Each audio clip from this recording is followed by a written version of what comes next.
My name is Alec. My daughter was abducted 2 years ago to South America at age 6. My name is Jolly. I have two boys who were abducted to Lebanon almost 6 years ago. Their names are Omar and Abdel Ghani. My name is Shelley, and my two children were abducted to Lebanon in 2018. My name is Khawla Khalifa. My son and daughter were kidnapped to Lebanon in April 2019. They were 4 and 7 at the time. What I remember most about being a parent is the mornings. If it was a school morning, then my daughter would wake me up. She'd go, "Dad!"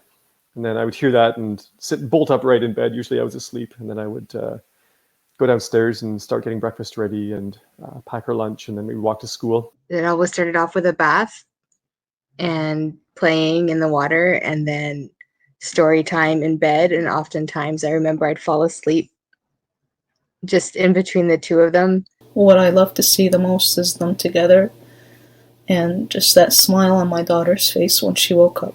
I thought they were going on a trip with their dad for the last half of spring break, and I was at work. It was the first day back, and I got a call from their school to say that Mia and Liam did not show up for school that day. A couple hours before I was supposed to pick up my daughter, I got a text message from South America saying that they were there. There was some sort of a family emergency and that they would be in touch soon.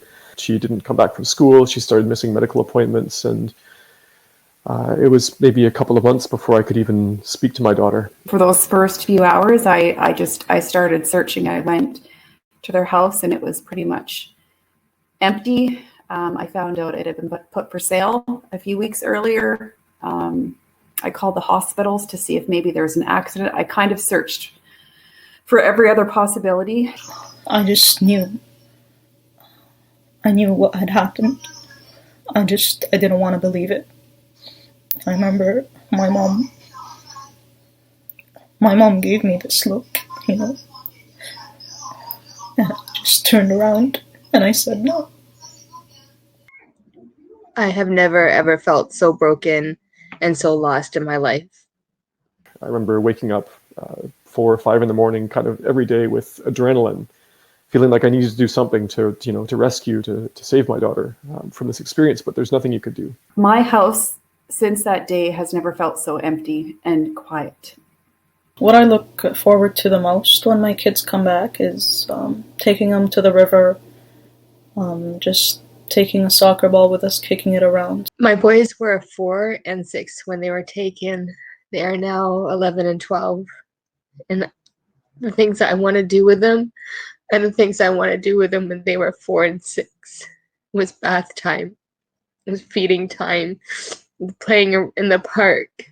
Really, what I miss the most is just being around them. The little things that I took for granted.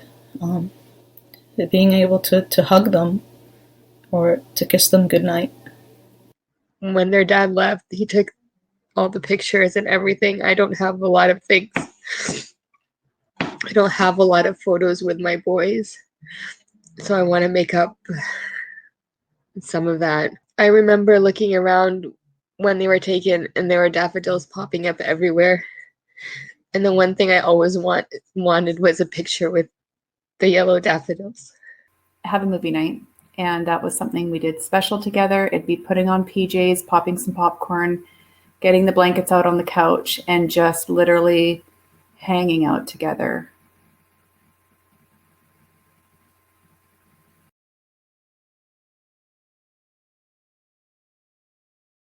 My kids were allowed to leave the country without my consent and with a travel ban in place. And it's not okay that Canada sits back and allows this abuse to happen to our children in harboring countries. Global Affairs Canada calls international child abduction cases one of the most difficult consular situations the Government of Canada responds to. We need to know that Global Affairs Canada is there to resolve, not just respond. I am calling upon my government, my Canada, to step up, take action, and use diplomacy to your full advantage. The Canadian government needs to find the courage to act, to engage harboring countries, economically, politically, and publicly, but most of all effectively. to protect the rights of its youngest and most vulnerable citizens. Canada's obligation to them doesn't end at its own border. What I'm asking, again, is not for any special favors, but I am insisting that our government follow through on what they have agreed to do. There's the means there. There just needs to be the will on the Canadian government side. It's time that Canada takes responsibility.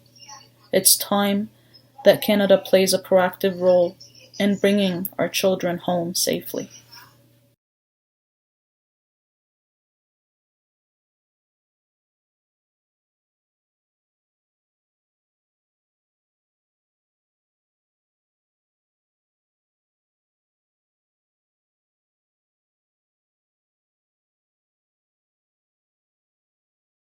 Please write to your Member of Parliament and the Federal Minister of Foreign Affairs and ask them to make this their cause and help us return our children home.